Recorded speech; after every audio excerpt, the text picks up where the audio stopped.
Tonight on eNEWS, we take a look at spirits who died and never left some of Lethbridge's most historic buildings, how bats have become misunderstood, and how one town has opened its doors to a new haunted attraction. Definitely spooky. Welcome to eNEWS. I'm Craig Kamba. And I'm Cole Sweer, and here's today's top story. The sounds of laughter will no longer echo through the streets of Sterling. Once the host of a creepy Halloween landmark, Sterling let it be known that a haunted mansion was no longer welcome. Instead, the community of Warner is now host to new ghostly sights and sounds. I had the opportunity to uncover the terrifying political story behind the story. Construction has begun at Southern Alberta's newest spooky attraction. Creepy Hollow, from the creators of the Sterling Haunted Mansion, recently opened its doors this Halloween season. The tourist attraction had been scaring people for over 15 years. But that came to an end when the village of Sterling issued the Haunted Mansion a stop order in regards to complaints from neighbors. I hear you're doing good. Co-owners Richard and Glory Reimer decided to move their business forward instead of putting up a fight.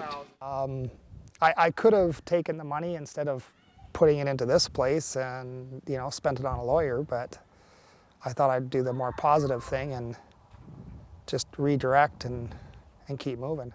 After acquiring property just outside Warner, the Reimers' next task was setting up for the new ghostly attraction. The work began back in March of 2015, and the Reimers say there's still a lot more to be done. However, despite all the work, the Reimers also say Warner has welcomed them into their community with open arms. Glory Reimer says that the welcoming approach that Warner has extended to Creepy Hollow is apparent in the day-to-day interaction with the community. I'm surprised at how much they love the idea. It doesn't matter who I talk to from Warner. They're super excited to have us be part of their community, and they're super welcoming. The new location not only offers a new customer base, but over 20 acres of land to be used as well. As the Halloween season comes to an end, both residents and visitors say they see a bright future for Creepy Hollow. For more information, check out Creepy Hollow for yourself or search for Haunted Mansion on Facebook. One of the most commonly associated animals with Halloween are bats. It's difficult to imagine Halloween without the thoughts of the flying mouse-like creatures. But are bats really the creepy creatures we make them out to be? A new exhibit at the Helen Schuler Nature Center is hoping to separate bat fact from bat fiction. Aaron Haugen has a story that will drive you batty. You've heard the term blind as a bat, but those chirps you hear are actually how these creatures see, using sound waves bouncing off objects.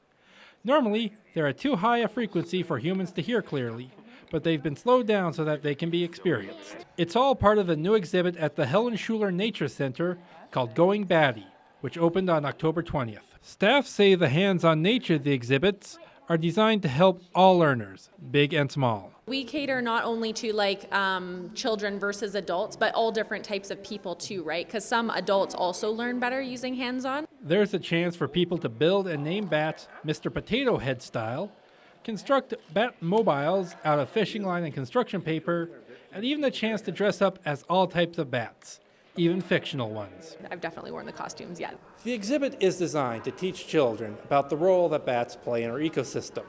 However, Jessica Deacon-Rogers, the technician for the Nature Center, hopes the exhibit will also help teach children how to dispel the myths about bats that are so prevalent in our society. Bats suck your blood, bats get stuck in your hair, bats are blind, and all those sorts of things.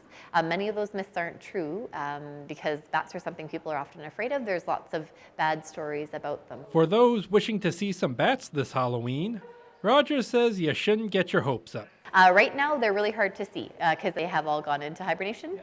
If you wish to attend the exhibit, the Nature Center is open from 10 a.m. to 4 p.m. Tuesday through Sunday. Admission is free, but donations are accepted. Aaron Haugen, eNEWS. Families interested in helping encourage bats establishing in the neighborhoods can register for Bat House building by calling the Nature Center at 403-320-3064. Have you ever felt that you're not alone or that you might be being watched? Well, you may be right. This Halloween season, spirits of those who've died but never left are making their presence felt in and around Lethbridge. Caitlin Wilson has more on the phantoms who haunt our community. Sounds of ghosts can be heard from the lawns of Lethbridge as Halloween creeps upon us. According to ancient Celtic tradition, Halloween is the time of year when spirits of the dead rise and walk the earth. Galt Museum educator Belinda Crowson is known to many as the Ghost Guru. She's been collecting stories for over 10 years. As much as I like to think I'm a very rational person, I have had some strange experiences. Built in 1910, the historic building was originally built as a hospital. According to Crowson, staff have reported unexplained events, and some say it's the ghost of an old patient who died in an unfortunate accident. In February 1933, a 60-year-old farmer, George Bailey, came in to have surgery in the museum, in the hospital at that time, but he died in a very strange accident involving the elevator. Crowson says sometimes the history of these old buildings help support the stories being told. Her favorite example comes from the YWCA. Crowson says a group of workers once approached her to look into a mysterious male entity that had taken up permanent residency.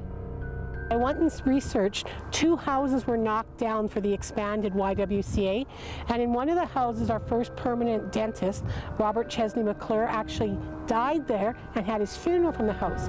So on a whim, I took a picture of him and showed it to a few of the staff, and was quite amazed when they sort of gasped and said, "That's our ghost." Other unexplained events include a sighting of a woman wearing an old-fashioned nightgown and pranks from children.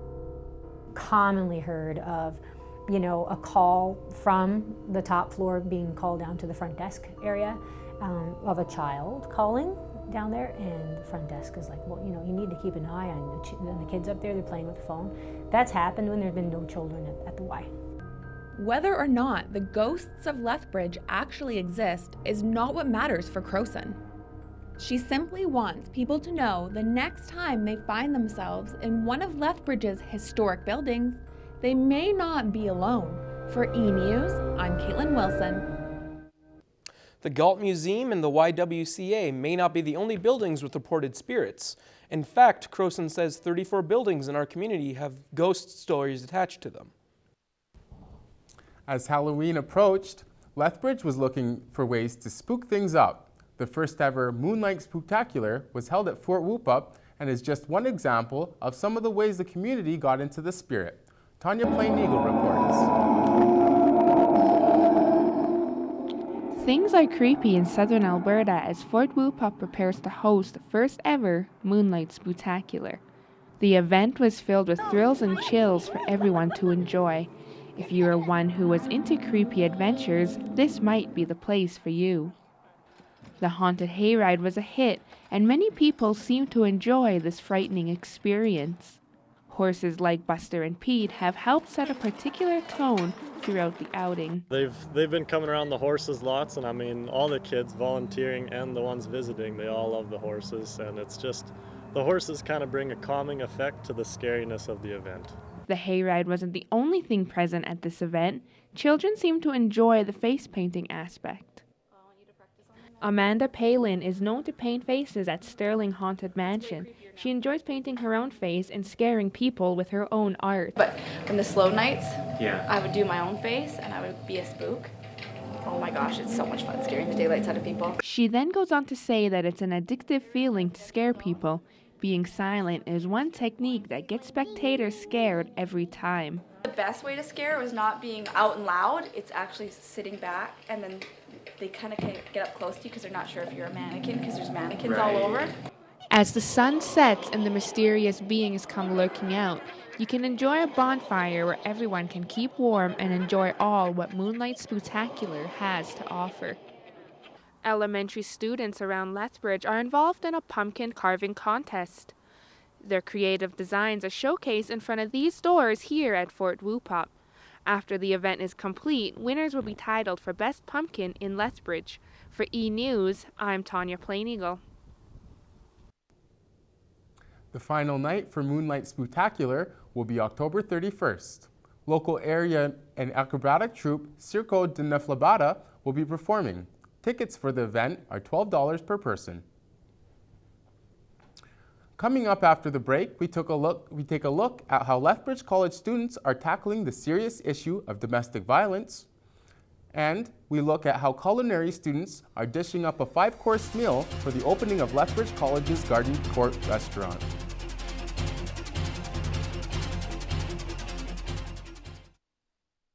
Hey, it's Kiana Nelson, and you're listening to the Top 40.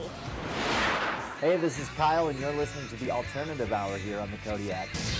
I'm Melissa Pudmay, and this is the Country Hour. I'm Alex Muelich, and this is the Rock Hour on the Kodiak.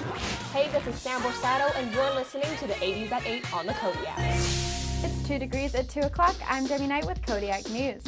Lethbridge College.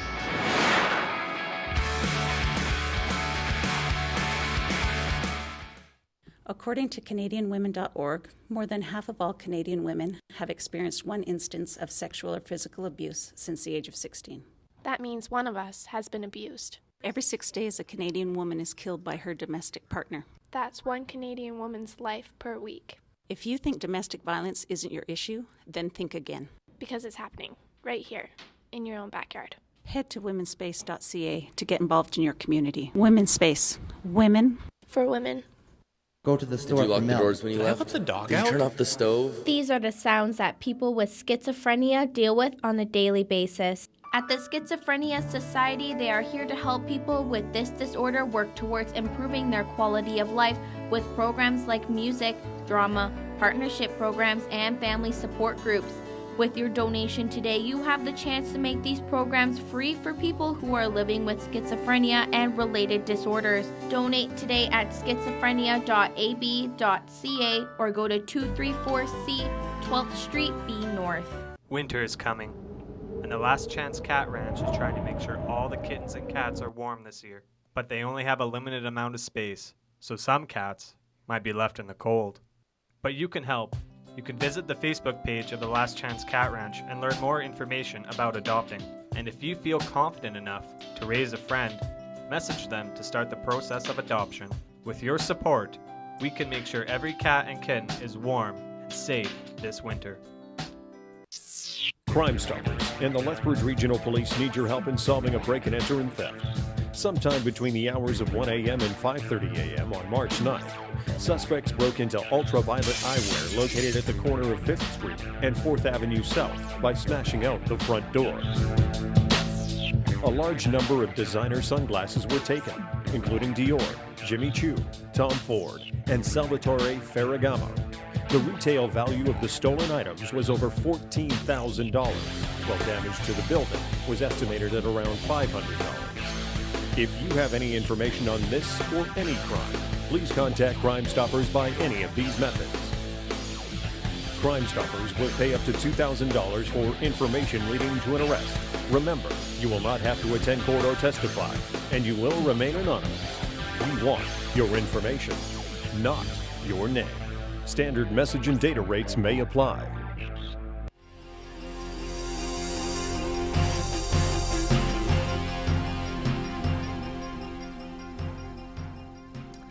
Lethbridge College gave child and youth care students an opportunity to voice opinions and address abusive behavior in relationships. Students produced videos hoping to change attitudes and prevent domestic violence. Their finished products were viewed in the college's center core this week. Halen Cooper has more. If You Had 20 Minutes is a series of student videos developed to inform others about domestic abuse and, as child and youth care student Dominique Meyer says, make people aware of the impactful things we see in everyday life. Being aware in general about the negative impact. TV could put less violence towards women. less like sexist jokes and Sharing their personal experiences and knowledge from class, the videos covered a variety of topics from healthy relationships to assessing high-risk situations. One student focused on how media influences society's perceptions of relationships and sexuality. the media definitely has a bad portrayal of violence in relationships, and it's only been getting worse. They normalize violence within relationships. The project was added to the family violence course last fall, but was never presented publicly. Sharing the videos with the campus completed phase 1 and sets up possible expansion. If we can go into classrooms and help people gain knowledge about when they're at risk, either for being a victim or a perpetrator of violence, and we can provide them with resources that are available to address that problem. The next phase of Selinsky's project has an estimated cost of $20,000. While the applied research offices of the college help him search for new sources of funding, he will continue to keep the If I Had 20 Minutes videos part of the family violence curriculum. Halen Cooper, eNEWS. The second stage plan involves showing classrooms a compilation of the videos and conducting surveys before and after viewing to see if the influence changed among students while making If You Had 20 Minutes an annual event at the college. The culinary program is heating up at the college. Students in the program are cooking up a storm in preparation for a high-end dining experience at the reopening of the Lethbridge College Garden Court restaurant. Sarah Redekop is standing by live.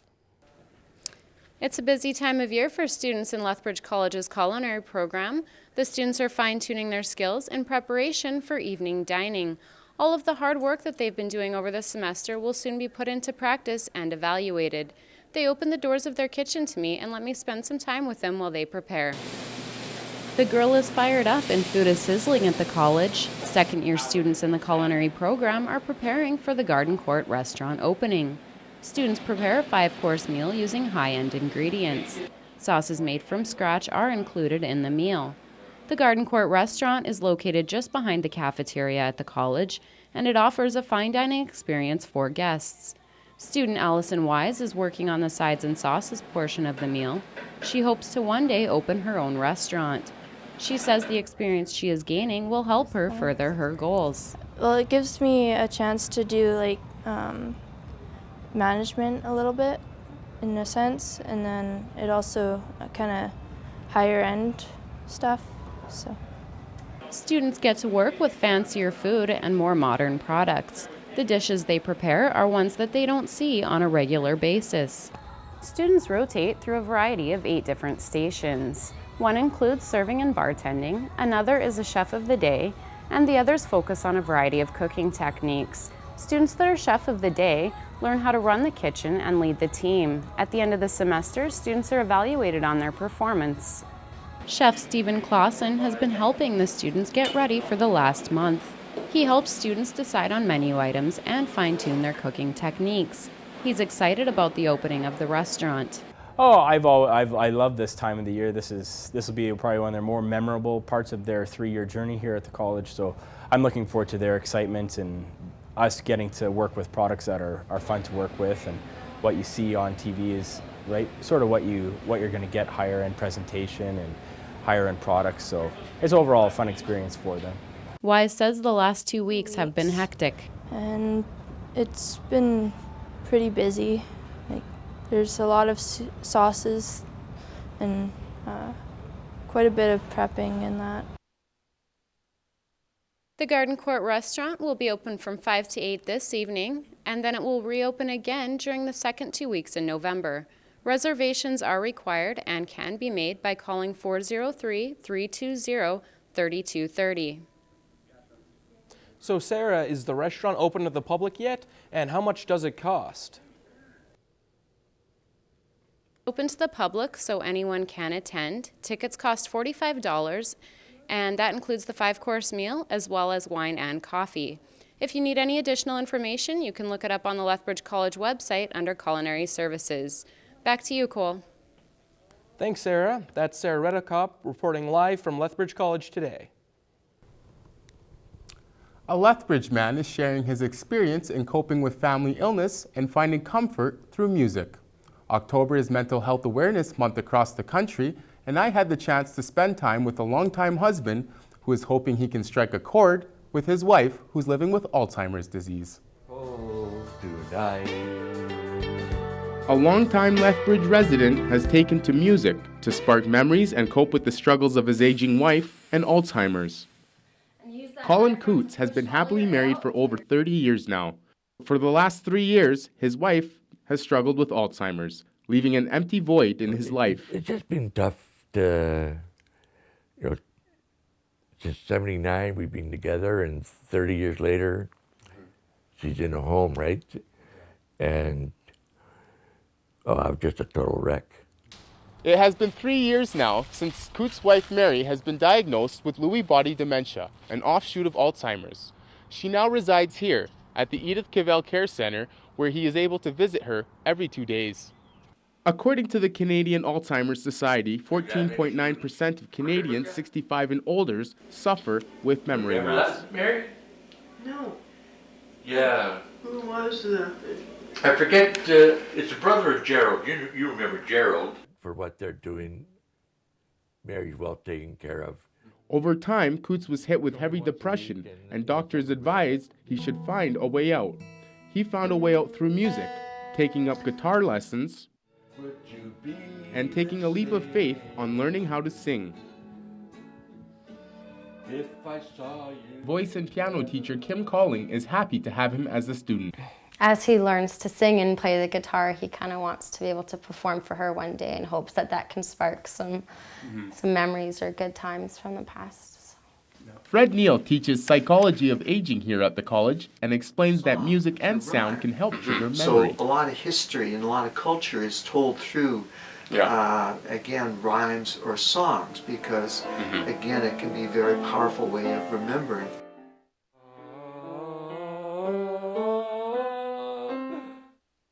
Never been one say how I felt. So maybe this is my way to express it, and hopefully it works, Today, Coots continues to visit every second day. He continues to study music with hope to one day soon shut the door and perform his newfound passion for his loving wife. My hopes, my dreams come true. For more information about Alzheimer's or dementia, check out albertahealthservices.ca. Still ahead, how one obscure sport is making impact in Lethbridge, both on and off the track. And how a unique European pastime has found its way to our community and is proving to be all it's cracked up to be. According to CanadianWomen.org, more than half of all Canadian women have experienced one instance of sexual or physical abuse since the age of 16. That means one of us has been abused. Every 6 days, a Canadian woman is killed by her domestic partner. That's one Canadian woman's life per week. If you think domestic violence isn't your issue, then think again. Because it's happening, right here, in your own backyard. Head to womenspace.ca to get involved in your community. Women's Space. Women. For women. At Interfaith Food Bank, we provide more than just food. We provide free cooking classes to teach people the value of eating healthy on a low budget.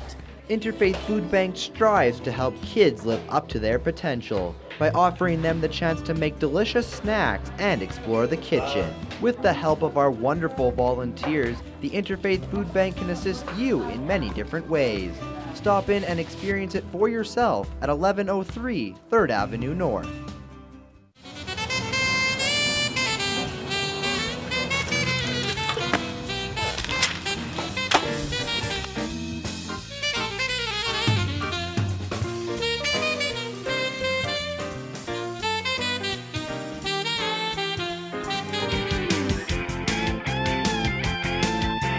Celebrating 50 years of being together!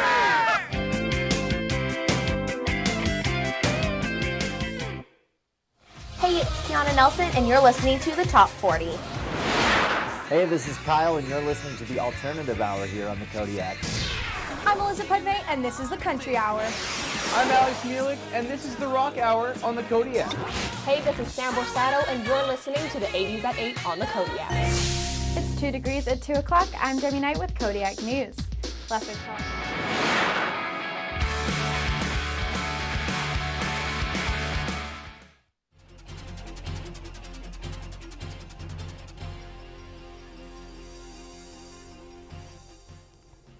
From crossovers to whipping, roller derby in Lethbridge is picking up speed as women across the city are gearing up and putting the sport on the local map. Roller derby was reintroduced to Lethbridge in 2010 and has been growing fast ever since. Jonathan Guignard reports. Roller derby is pushing and shoving its way to popularity as these women have come together and taken this sport by storm. Organizers say the sport's local popularity has exploded. The girls started this 5 years ago and there were 6 of them. They sat around a table having a drink and said, let's do this. And now we have our junior league, we have our adults, we have about 15 fresh meat, which is our new skaters. So all in our league now, we're probably up to over 50 people. Brianna Block, also known as Rockin' Block, has been on the team for 2 years. Not only has she seen a growth in Lethbridge, but also in the surrounding areas. There's teams popping up everywhere. Small little communities, almost everywhere has a roller derby team now. Not everyone might have heard of it, but they're there, and it is growing like crazy. The rules indicated on the Women's Flat Track Derby Association website state that roller derby consists of blockers and jammers. The jammers push and shove their way through the pack of blockers while gathering points. To competitors, roller derby is much more than a game. It's an opportunity to meet new people and to build strong relationships. It's not just a team, it's a family. Everybody is so supportive and so loving, and we're just an amazing group of women that it's great to be a part of. Lethbridge Roller Derby holds practices every Wednesday and Sunday in the pavilions at Exhibition Park. They welcome newcomers and anyone else interested in the sport. For more information, you can visit their website at lethbridgerollerderby.ca. For eNEWS, I'm Jonathan Guignard. The Lethbridge Roller Derby's next event will be the Live Free Skate Invitational on November 7th in the North Pavilion at Exhibition Park. The world's second most popular sport has arrived in Lethbridge in a big way. From humble beginnings, cricket is now gaining popularity among immigrants and school children alike. Megan Williams has more. The crack of cricket is hitting Lethbridge. This group of cricket enthusiasts are playing their regular Thursday night game. Among them is Lethbridge and Area Cricket Association President Divika Yas. We started this organization, right? I mean, we were just like 4 families. We thought, okay, there are a lot of people here who are interested in cricket. So let's make an organization so that we can bring all the people together. Popular in countries like England, South Africa, India and Pakistan, Yas says cricket is the equivalent of hockey to Canadians for he and his friends. The 11-man sport is played on an outdoor field, although can be played indoors as well. The LACA is currently using GS Lackey School as their home, playing regular season games on Thursday and Sunday nights when weather allows for it. One man who has been instrumental in bringing the sport to Lethbridge is Harsha Bandara. Bandara is a graduate student at the University of Lethbridge, and he was recently awarded with the Immigrant Achievement Award for outstanding contribution to sport in his community. When I first moved here in 2013, I talked to my prof and I asked him, like, is there cricket here? He was like, I don't think so, Harsha. Lethbridge Sport Council Program and Communication Coordinator Tanya Whipple says the LACA members have been an enthusiastic group to work with. Whipple assisted the group in formalising their association with the Sports Council. Whipple says she first became aware of the sport when her daughter brought it to her attention. 7-year-old came home so excited because they got to play cricket in school, and so she was telling us, you know, all the rules, and she was just so excited about it. The Lethbridge Area Cricket Association have just wrapped up their regular season games. Bandara was happy to report that his team came out on top, taking away the trophy for the season. He also added that they were looking forward to moving indoors for the colder months. I'm Megan Williams for eNEWS. If you'd like to try your hand at cricket, you can contact the LACA via their Facebook page or visit the Lethbridge Sports Council website. So, do you think you're going to have to check out the Cricket Association here in Lethbridge? Oh yeah, I'll definitely have to check something like that out. That's you know, it's a sport that it's never been seen in Lethbridge. I'll be checking it out next week. Have you been paying attention to many local sports lately? Not too much, but I will be now. Perfect. Well, that's all, folks. Thanks for watching. I'm Cole Swear. And I'm Craig Kamba. We'll see you next time.